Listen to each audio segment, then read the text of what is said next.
Okay. Hi, everyone. I was just really eating breakfast very quickly while we waited. So, okay, great. Good morning, everyone. How is everyone doing? I haven't met you since the New Year. New Year. Yeah, doing good. Yeah, Happy New Year, Zoe. Doing good. Yeah. Great. Okay, so let's start. We have a short cohort this morning, but that's fine. I think one or two people said they watch the recording instead. So, um, let me start by asking, like you've gone through now the basics and some other sessions till now, but intuitively, when you first got your business idea, um, what did you do? Like, what are the first steps that you would follow after getting a business idea? Um, just intuitively, like what would you feel like doing? What would you think are the most important things to validate, to research on?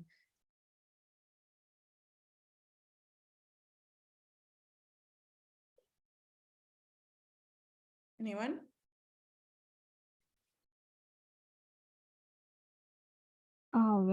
When I got I have been doing research since long time, but when I felt that I want to do a business, then I just tried to find the people who can guide me because Okay. I was very confident about technology, but I was not so sure about the business. Okay. So find people who can be mentors, who can guide you, Yeah, find yeah. experts. Okay. That's one. What else? What else? Um, did do you think is important to do before you even start putting in more effort, putting in the time and effort to do product development, to go ahead and find conviction in your idea? What are the other natural things that you would do being a In potential? my case, because I had already half the way towards product development, I already had a lab prototype developed. Hmm. So I did not think much about technology development. I was worried about how the business can be built and who can work for me full time because I was having jobs, so I couldn't do it full time. So Right. maybe finding a team and finding proper mentors, that would be the first concern. Hmm. Hmm. Okay. Okay. And what about you, Meena and Sindhu? Yeah, similar case for my this thing also, because we already had a product. Our main concern was like we were doing it from the lab, but if you want to start a company, then you need to have the land and other required team. So the first thing was to acquire the land and then do the construction for starting the reactors and all. So and also the team who will be working to help us out in all this. Okay. Yeah. Okay. Okay. And what about you, Sindhu? Yeah, I sorry, actually I have throat infection, Yeah. so my voice is not so clear. Yeah, we did research on competitiveness and target markets, whether the technology has been already used or is that the novel technology like that. So based on that, who will be our customers after producing the product, whether market will be there or not. Such things we have done. Right, right. Absolutely. So that's also my next question to Manjusha and Meena, that you had a product and then you decided to go into the market. But how did you know that the product will sell in the market or not? Whether it's a product that anybody wants in the market, what's your competition look like, etc. Did you do any of this analysis or yet to do? I have done it because I was working on research projects that were funded by government organizations like Department of Science and Technology. So already while writing the proposals itself, we have to write about the state of the art and who are the competitors and what is the current technology, what is commercialization prospectus and all. So I Right. had fair idea about all that. So I had a conviction about technology. I had enough knowledge about what would be the prospectus in commercialization, who are the competitors, and what is the state of art. Yeah. Okay, great. And Selna, we were just talking about what are the first things that you would do when you get a business idea. So I know that you come from the space in which you've started your business idea, started your business. What was your first, to-do list that when you decided that, yes, this is the business idea that I want to follow? What were the first things that you did? Yeah, so actually so before I got the idea itself, I had done some market research as part of my job. So that's how I kind of got the idea. Then next steps that I'm doing now is essentially testing some of my hypotheses around the customer. So seeing understanding their willingness to pay and those kind of things. Great. All right, so good. So it seems that a lot of you have already done market research. So I'm just going to go through. So today's topic is market research. Let's go through some systematic ways of doing market research. Some of you might have already undertaken that, but it's just to kind of brush up and see where you are and what if you need any help in terms of market research. We could identify that and find you mentors as well. Okay. Yeah.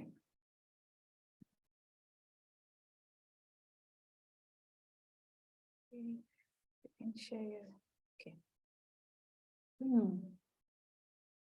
So what we'll cover today is knowing your target market for your business idea,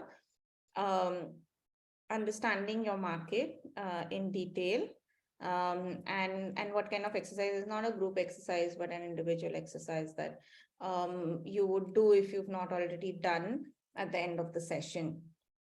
Now, believe me, understanding your target market is very important. We work with a lot of startups, and one of the key things that we see is that if your market is not identified well, or if you delve into potentially the wrong market at the start, which is not the right market for you to start off with. It may be your secondary market, it may be the market that you transition to, etc. But it's not the right market for you to start off with, which is very crucial in a new business. Then you lose years of fighting in that market, trying to see how you can make your mark. You're not getting enough revenues. You're being crushed out by the competition in the market, right? You don't understand the market, so you're not understanding why you can't move beyond a certain set of sales, etc. So identifying and knowing your market, it's worth the time to spend to do that much of a research before launching your product in the market, right? Believe me, it'll save you years later of struggling in a bad market, right? And there is such a thing as a bad market for sure. So this is just a quick exercise. If you've already done that, you can share your thoughts around how you have done it and what are your findings through it, etc. So we'll come to that and make this a more interactive session. Okay, I think you've covered these things already. So do you know what your target market is? The first market that you're getting into, since most of you all said that you've done your market research. Generally, an initial market that you've identified ought to be the one that you can dominate in some sense, right? So when we say dominate, what does that mean? Is that it has to be a niche, smaller market that you've identified that this is my first entry point into commercialization. And there you should dominate in the sense that you should at least have more than 50% share. Now it depends from what kind of market and what kind of scale you're looking at, but 30 to 50% at least you should be able to capture in that market. Then only it becomes your dominant market, a target market.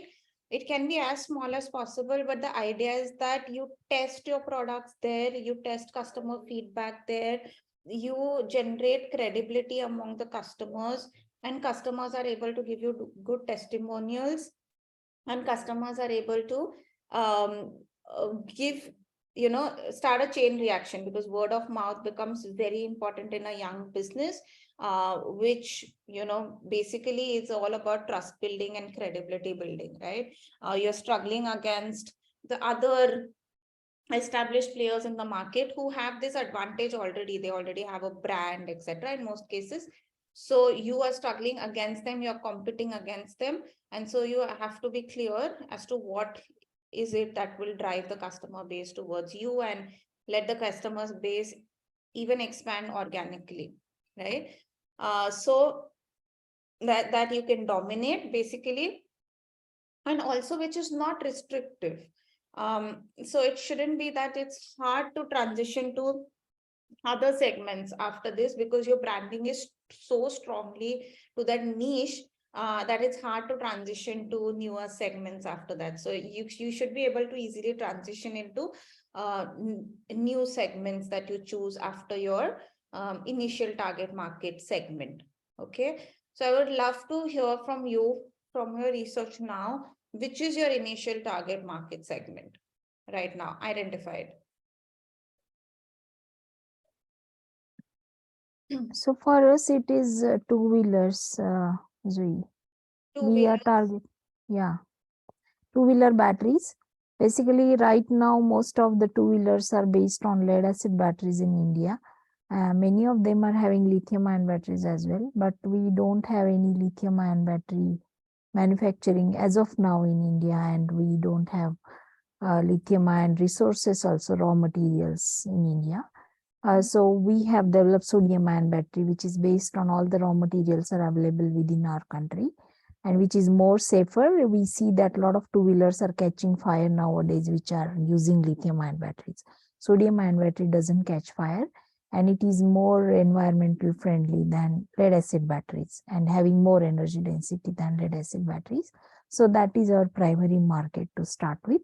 But eventually, these can be used in anywhere, like for stationary storage or for any other battery applications. But we are targeting this as a beachhead market, the two-wheelers. So when you say two-wheelers as your beachhead market, how do you reach to two-wheelers? Are you going through the manufacturers, the distributors? I mean, I'm assuming obviously manufacturers, or how are you approaching this? Who's your customer? Our customers will be battery pack manufacturers who are supplying these battery packs to the two-wheeler manufacturers. We already have made contacts with the battery pack manufacturers. So right now in India, there are several battery pack manufacturers who are supplying battery packs to two-wheeler EVs, two-wheeler and four-wheeler EVs, but they are importing cells from China, mostly from China.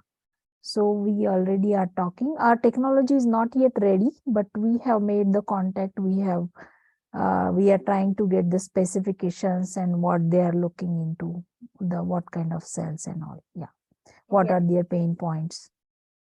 How many battery pack manufacturers in India supplying to two-wheelers? This is also catching up now, because EV market is also catching up now. So there are not too many. But you can say there are, say, few tens of battery pack manufacturers are there. Yeah. Few tens. Okay. Yeah. There are not many battery pack manufacturers as of now in India. But if you see that EV cells are going up like nearly 26% every year, and EV cells are going to be by 2030, there will be like 135 gigawatt hour of battery storage would be required for EVs, which is right now is like 20 gigawatt hour. It is going to be like, so it is going to be grow at a CAGR of 35.5% by 2030. So I see it as a growing market. As of now, there are not many players, but it is building up very rapidly. My question was more that how do you plan to reach out to all of the battery manufacturers, or is there a strategy that let me first reach out to the key ones or the ones at scale? Anything like that? Is there a segmentation in the battery manufacturing, battery manufacturers segment as well? Like, can you kind of narrow that down also, or do you have the budget to reach out to so many battery manufacturers? That was more the question. There are not lithium-ion battery manufacturers per se in India. There are all big players who are venturing into it because lithium-ion battery manufacturing is quite capital intensive. So the big companies like Amar Raja Battery or Exide or Reliance, they are venturing into battery pack manufacturing, but those are not our customers. Our customers are battery pack manufacturers. So they are not really very big players as of now. There are they are also building their business right now. So there are some around Pune which we have approached. We did not do any segmentation or we did not try to focus on just big battery pack manufacturers. We are at this point, we are just concerned what are their pain points and what they would be, whether they would be open for the really entirely new technology like sodium ion I battery. understand. So you're just testing the market right now as your Yeah, product. yeah, exactly. Yeah. Okay. Okay, great. Thanks, Manjusha. Who else has done this and who can talk about the initial target market segment? So for Dawn, it's the residential customers. That's the target market. Specifically, residential households who live in independent houses that are owned by them, and also who pay higher electricity bills.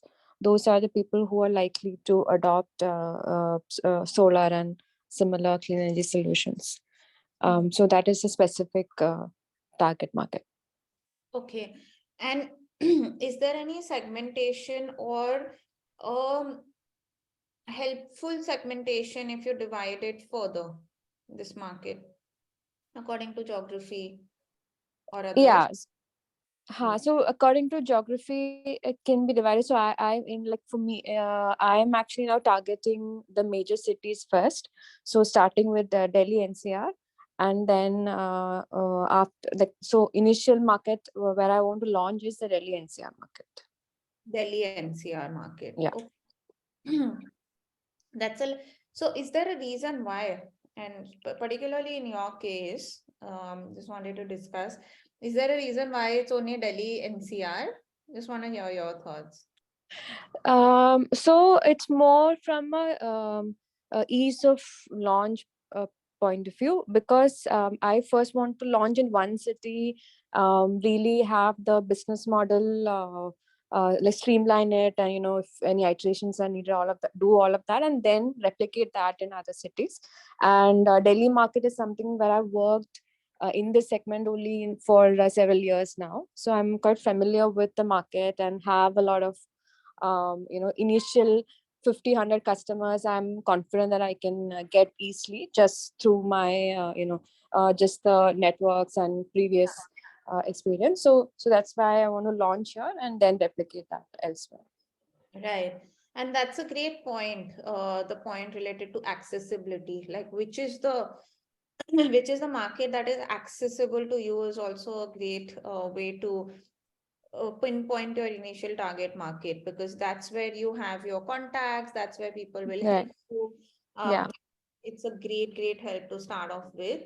So even when Manjusha was saying, I was kind of trying to point to that point that, so she mentioned something around Pune area. There must be a reason why it's around Pune area, right? Because it's more accessible to you.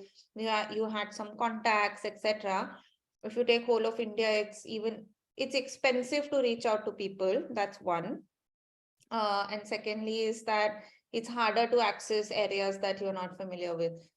So yeah, great. So Selna, like you also have vendors, right? Who you are kind of Right. It's an aggregation platform, and won't this also become easier if it's more geography focused?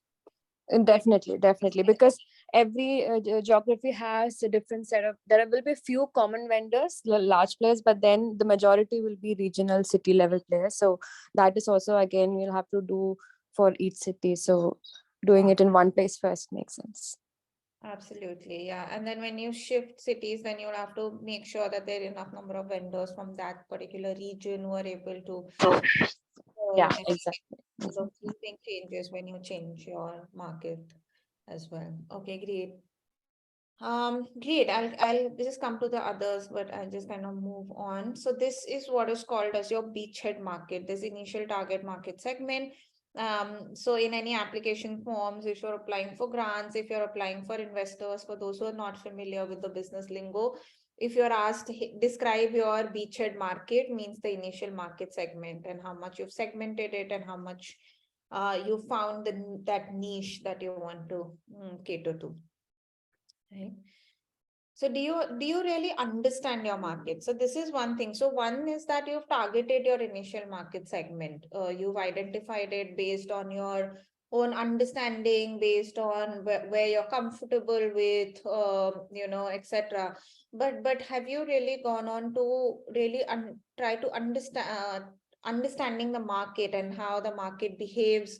What kind of critical data you need to figure out, whether like it might be the most accessible market to you, but it may not just work for your business model at all, right? And it's worth your time to find out whether that's true or not of the initial target market segment.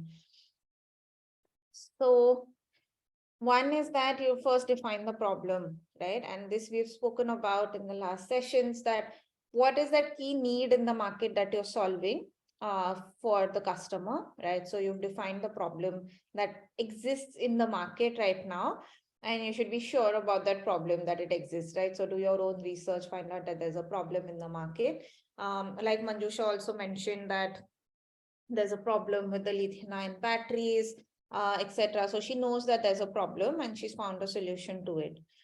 Now the research design, put together a research design, and we'll come to what a research design looks like. Maybe very basic for the researchers here, but anyway, we'll just go through it. Collect data, right? So secondary market research, primary market research. Primary market research is the next step, but first, very crucial is the secondary market research before you even go and spend time on a primary market research. And then analysis of the data. See what kind of data you can analyze and how you can make sense of it for your own business.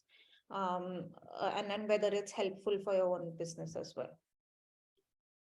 So what's a typical research design, a market research design, right? What is the information that you need to discover or validate right now, right? So for any of y'all, what are the assumptions that you're making in the market right now? Like, for example, when Selna said that, Delhi NCR is the right one for me, I know that there are 50 customers that I can convert immediately, etc. So what is that information that you need to validate? Are you taking any kind of assumptions? Are you taking assumptions that their electricity bill is quite high, and that their electricity bill, they're looking for their electricity bill to be low? Like maybe just switching is more a tedious task than paying the electricity bill. Is that the case? That's a good question to validate. Like people would probably opt for a status quo rather than, even they don't probably care about higher bills. Is that a key question that you need to validate in the market, for example, right? In case of Manjusha, it may be that how easy is it for specific battery pack manufacturers to shift to new batteries, whether they trust it, whether they are able to make the shift, how expensive is it to shift for them. All of these are informations that you need to discover or validate. There might be assumptions that you've made, or there might be certain blind spots that that, hey, I don't know this answer at all, and it's good to kind of go and search for it. How will you collect this information? What are your means of collecting this information? Whether it's written anywhere, whether they're research reports, whether you can put out a survey in the market, whether you can ask any experts, right? So these are all of the secondary secondary points, and the primary points. Survey is not a secondary point, it's a primary point. But you can move on to a primary data by talking to customers, asking them specific questions, etc. So you can do a mix of primary as well as secondary market research to collect all of this information.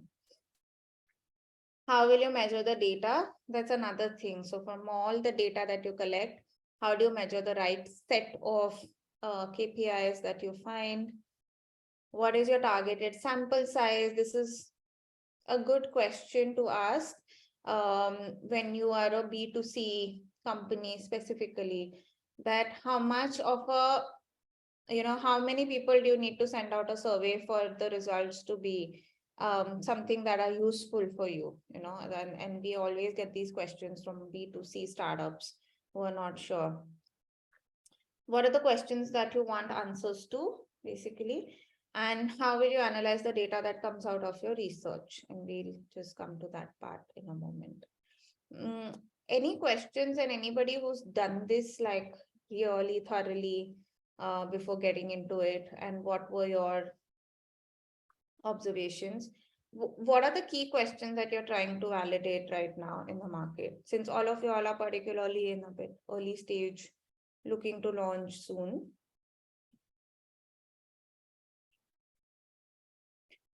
Meena or Sindhu or Kasturi, I haven't heard from you.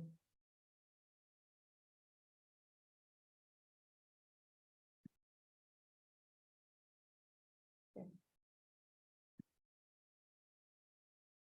Maybe Kasturi, since I spoke to you and I know you're ready. What are the key questions right now, or the information that you need to discover or validate in the market?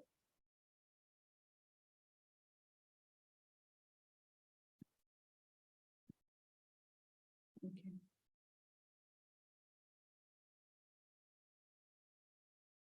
Can anyone hear me? So hard when cameras are off.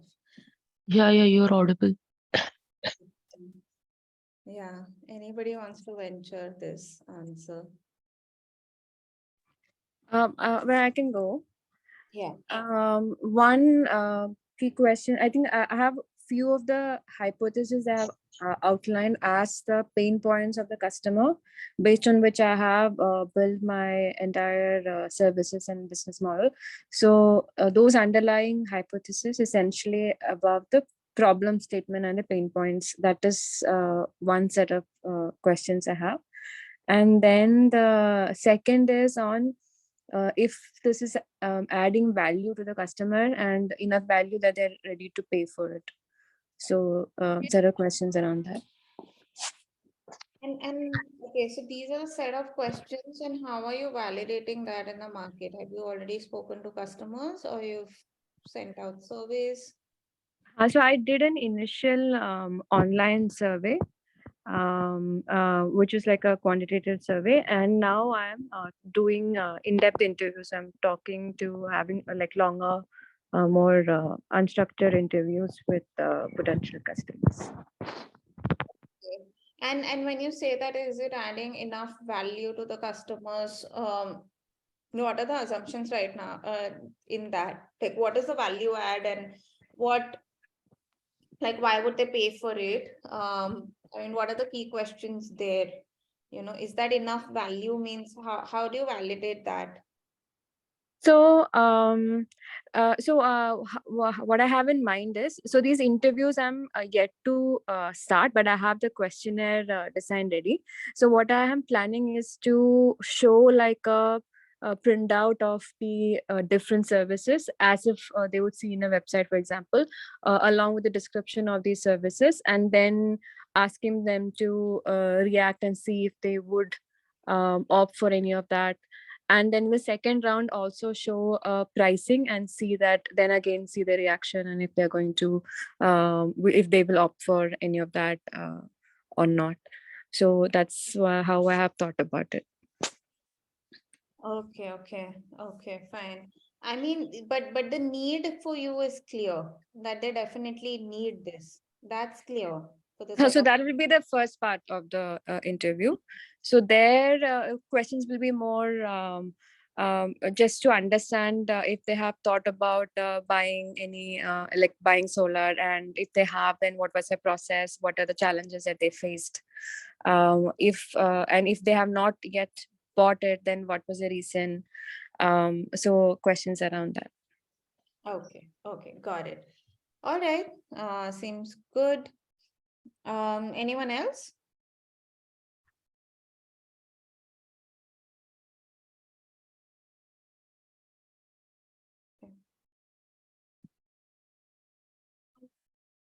All right, let's move on. The market research process, how do you collect data, right? So first thing is that I'm sure that when you had a business idea, the first thing that you do is go and Google search, find out if there are any publications that talk about similar products that you are trying to build. Prior analysis of the market, like who are the big competitors in the market, for example. That's a great question to ask, right? When you're starting off your business, who's the competitor? Who are the potential people that can probably crowd you out of the market? What are their offerings? Why are they in the market, and how well are they doing? We were working with one startup, and I remember that startup kept saying that, hey, this technology, a lot of people have tried commercializing it, and they failed. So their endeavor was different as to why they're failing all the time, and that's a great analysis to do as well. That why is this not becoming a success? What is the reason? There's clearly a need in the market, but yet they're unable to take off, unable to scale. There might be many factors, that the startup team was not good, or experienced, or they chose the wrong market. But these are all good learnings if you're trying to do the same thing in the market as well, right? So just going and doing an analysis of the case studies, if you can find any prior to your launch, people who've done this before, or the actual competitors in the market. What do their market share look like? How well are they doing? How well are they scaling up? What is the potential of the market that you're entering into? Are there any data points that tell you about the potential growth of the market, right? So that you know that there are enough opportunities in the future to get into it. You don't want to be in a market that is too small or too niche as well, which will restrict your growth in the future. So all of these you can get pretty much from a secondary market research initially, right? All of these you can get this information from magazines and newspapers and publications and trends published by government agencies, by research organizations, many things like that, right? So this is a good thorough secondary market research to be done when you're in initial stages of your launch, or even thinking about going for product development actually before that. And then of course the primary market survey, like primary market research, like surveys and personal interviews. There might be group discussions that you can do. There might be stakeholder analysis, that you just want to talk to stakeholders in the ecosystem and get their viewpoint, because they've been in the industry for longer periods and curious about what they think about your whole product and idea. So all of these together will give you a lot of information that you need to collect. So let's discuss an example of a research design, right? So this is just for an upcycle clothes startup, a startup that is taking scrap material and turning it into an upcycled clothes store. So what information, for example, they want to collect? Is there a demand for upcycled clothes? And working with an upcycle startup, I know that this is a key question that that any startup wants answered, because at least in the Indian market, there is not a lot of acceptability of it's something like, I'm wearing old clothes. No, I want to buy new clothes. So there's a stigma attached to it, whether that conscious segment is growing or not, whether they're willing to pay or not for these kind of products is always a question. So just finding out whether there is demand even for this sort of endeavor. Data sources, experts, consumers. You can talk to specific experts or consumers in the market. Secondary data sources are trade magazines, industry sources, etc., which give you trends of eco-conscious segment growing, acceptability of these kind of products in the market. So you can measure through that a market size, right? What is the potential market size?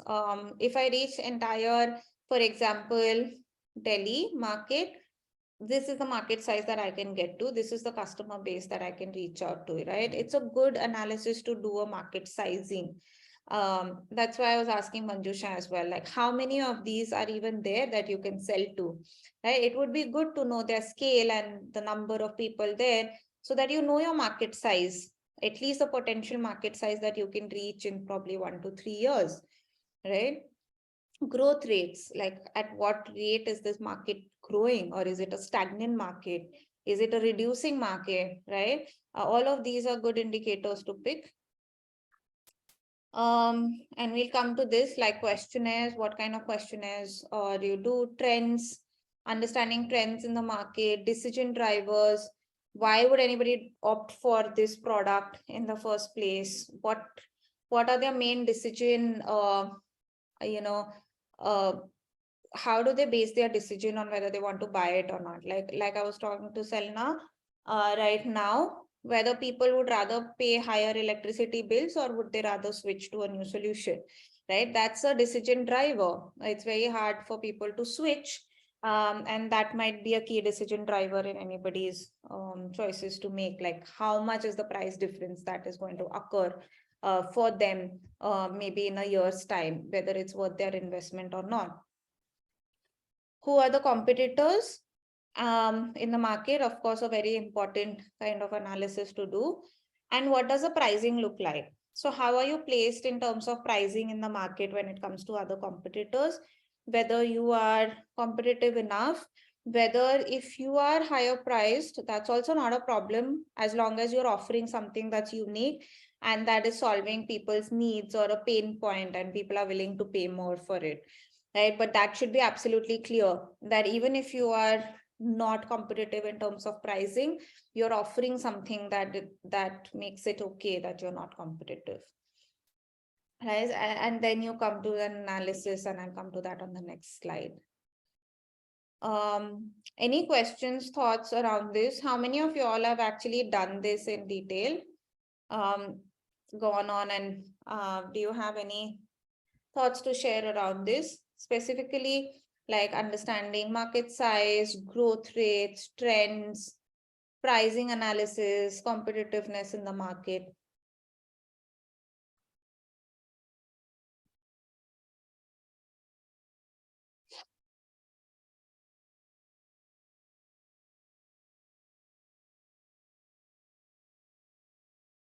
Anyone?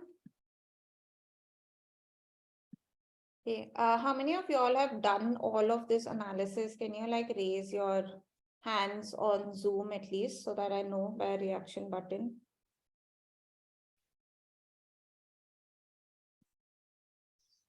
Okay, Salna has done. What about everyone else? Who's that? Yeah, this I have not done in particular, like, all the points you have given here. But what I have experienced in our case is like we went to the market and then we kept our product also for selling. So the customer, some of the customers, we have explained them the uniqueness and the goodness of our product. And even though it is a little bit on the higher price, they used it and they came back. They wanted to buy it again. They want to use it. But the issue is when you put it in the open with so many other products which are of lesser price, and it is very difficult for you to keep explaining to each and every customer what is the uniqueness of your product so that they come back to you. So in that, that is the one difficult thing what I have faced. Even though you know that your product is good, but because the prices are so low in the market for other products, and you don't have that much of connectivity with each and every customer that you keep on explaining. So that is one thing which I have faced, the problem. Who are your customers? Sorry, what's your business model like? Mine is one is this biogas and other one is the compost. So for the biogas, it's mostly the new buildings or the offices or the hospitals where they want to have a collection of the waste and then convert it into biogas. But for the compost, we also go to the nurseries and also the organic farmers. Right. Yeah, and mostly the directly to the customer, like door house to house, who are doing some balcony gardening or some kind of gardening in their home. They want it. So these are mostly the customers. So what we face mostly is in the nurseries, because in the nurseries there are hundreds of other similar products which are of low price. Okay, and then why is your product, like what's the unique selling point right now that it's higher price? Yeah, the unique selling point is the NPK values, which are mostly required for the compost, is higher in our case. And we have we have taken the samples of the products which they have kept, and we have done the analysis and in the lab also. But that is from our own. I mean, we wanted to see it. I mean, what is the actual difference? Whether we can lower down the price or something like that. So the uniqueness is the NPK values are on the higher side. Okay, and then is that something that people would want to pay a significantly higher price for? Like, it would be good to do this analysis from people. Mm. Uh, I mean, there'll always be, see, for any techno, there'll always be the first adopters. There'll always be someone who's willing to give it a shot, saying that, okay, fine, I have that much spending capacity. Let me give this a shot and see whether it's better for me. Mm. But then is it expandable to a larger market? A survey would be good, whether people are actually valuing that much higher. One is Yeah. how much they value it and whether they're willing to pay for that higher value. Like that's the second one that are Mm. crucial. So people might say that, hey, yes, this is better, but I mean, I really don't have that much spending capacity right now. So it's okay, I'll go for a lower quality. So both these are important insights to get from the market, because otherwise you're spending a lot of money on sales and branding, right? Without actually knowing these kind of assumptions that you're making in the market. Yeah, like compose people normally, I mean, for the day-to-day users who are doing the gardening in their home, they don't require that much amount also. Maybe 5 kgs or 10 kgs is enough. So if we are selling it in tons, then we do reduce the price, right? We are now selling it to the railway campus, so we are reducing from 30 to like around 18 or 20. But the issue is when we sell it like one packet, two packet, it's very difficult to reduce the price. Otherwise, we'll be at a loss. That is the issue. So you need to reach a particular scale for you to become competitive anyway in the market, right? Yeah. Okay. What kind of research did you do before to kind of figure out whether this is the right market segment? Like mostly. Yeah. We were not aware of any kind of marketing strategy and all, but still we went to the nurseries and we went to the campuses where there is some landscaping carrying out. So we asked them like from where they're purchasing is, can we be a part of the when the what is that when they advertise and do the tech part. So in that way, we have done some few questionnaires. That's all. I mean, we did not do in detail. Right, right. Okay. So maybe in a separate session, like let's talk about your market research or target market strategy as well. To see like what are the different kinds of market segments that you're targeting and um, which are the best ones. Because if this is a barrier that you're facing right now, then it's good to kind of revisit that strategy as well, right? Right, right. Okay, great. No, thanks for the insights. That's always a tough Yeah, one when thank you you. have a higher price product in the market for sure. Yeah. As there is something that, is very different from the other products in the market. Okay, great. Um, Okay. Anyone else? Sindhu, did you say that you've already done all of this well, and can you share your insights? Actually, it's not in-depth analysis. Basically, our product is pyro oil. Comparatively, market commercial diesel, it is lesser. We are selling it for 70 rupees per liter. So with that, we can go ahead. Our product is best. And also, I mean, mainly the question they'll ask, like, why would we have to change when oil, I mean, when already available diesel is there, commercial thing, yeah. So for that, the main thing we can is that, pricing only we can show. And also, they'll ask why the many times if you use this kind of oil, the internal engine may get damaged like that. So for that, we have to blend that one with the commercial diesel. That is one, alternative suggestion, solution for that.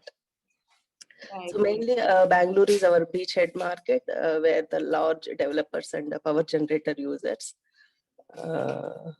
So these were the things we have done. Okay, great. And how many, what's your customer base like right now? Can you please repeat? What is your customer base right now? Number of customers that you have right now? Now only we had signed with one Neha Constructions, and we had to spoke to many. Okay, fine. Okay, okay. Yeah. Okay, so I mean, these are good insights to have, that even if you're lower priced, I think the main issue, I don't know if all of you will agree, is that when you're an early stage startup, the main thing is that even if you are providing a better product or higher quality product, or you're lower in pricing, there's always a trust factor or a credibility factor that comes in, that hey, but we are already working with this player for a long time. It's it's comfortable for us. Shifting is a big task, because we don't know what if something goes wrong, things like that. So I think that's one barrier. So one thing is that we always say that one is that if you have a test bed where you can clearly show the results, that this is what we've tested and this is how it has worked out and everything is fine and these are the certifications we have, that's one. And the second thing is that if like you need to be like a order of magnitude better quality than the other competitors in the market, at least in the initial stages that you're entering the market, because otherwise nobody is going to trust you over an established player in the market, if it is a competitive market in that sense, where there are other players in the market. So these are the two things, or a test bed or a test pilot always helps tremendously in showing results, and building that kind of credibility. If it is with a good partner or a good client, that first client becomes very important in these cases. Okay, great. No, thanks for sharing all of your insights. I'll skip to this, but basically, when you come and analyze your data, one thing that you can find out about your market is the TAM, SAM, SOM. For people who come from a business background, this is probably second, this is like your vocab already. But for people who are new, total addressable market, it is basically what the highest scale that you can achieve through your business, right? If you say that, my market is, for example, I just take Salna's example for ease, that all of the people who have individual houses, and who are paying high electricity bills, this is my market segment. So if you can find out how many of these are in India or whatever is our target market eventually, when you want to scale up, if it is even South Asia, how many of these are there, just to get a sense of these, so that you have your goal set, that this is the scale that I can reach, this is the point where I can reach.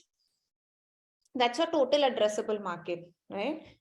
Out of that, how many SAM, addressable, serviceable addressable market, how many are actually reachable for you, right? So you may say that, hey, there is a There are a lot of these in Arunachal Pradesh, but for me right now, it's not an accessible market because I don't know anybody there. Maybe the barrier to entry over there is quite high, so it'll take time for me to build up that kind of network and enter that market.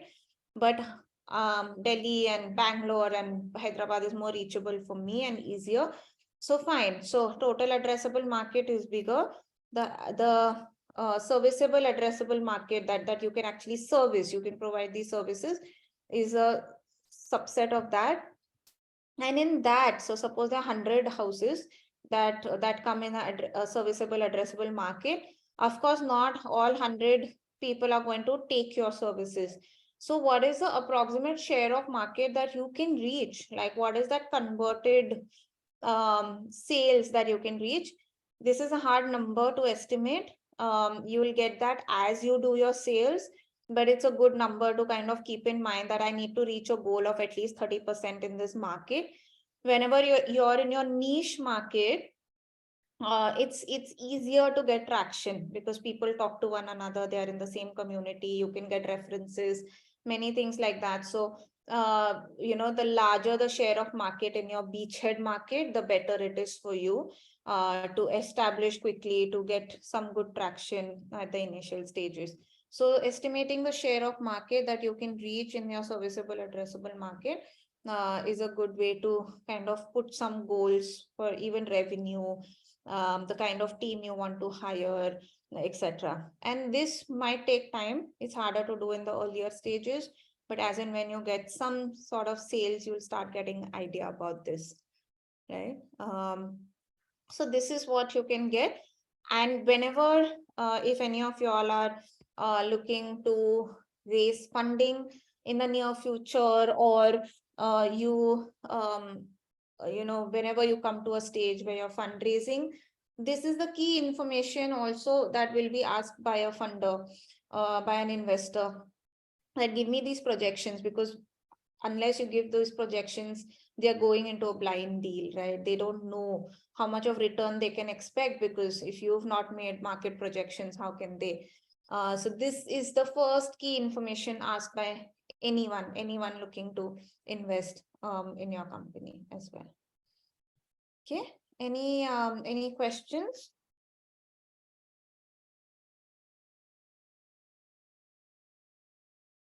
Is this easy to do for people who've not done this before?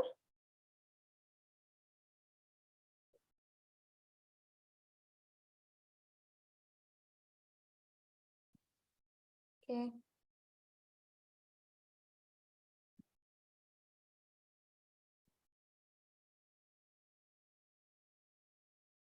Okay. So if you've not done this before, this is a very good time in early stages to do this. Once you start getting very busy in your startup, you will find it harder and harder to go back and revisit these things, although you must revisit periodically, just to get a sense of the market, or make sure that you're in tune with the market, making sure that you've set the goals for the market that you need to reach, etc. So it's good to kind of keep on revisiting these and updating this information for your own business. But good to do this exercise at the initial stages. Okay. All right, this was pretty much market research. I hope it was useful, and if you have any questions, you can ask me now, or if you have not done this and are attempting to do this, after you've done it to a certain scale, we can come back and discuss this as well. Cool. Okay, give a thumbs up if everybody is okay. And okay, Nina. Okay, Nina, Manjusha. All right.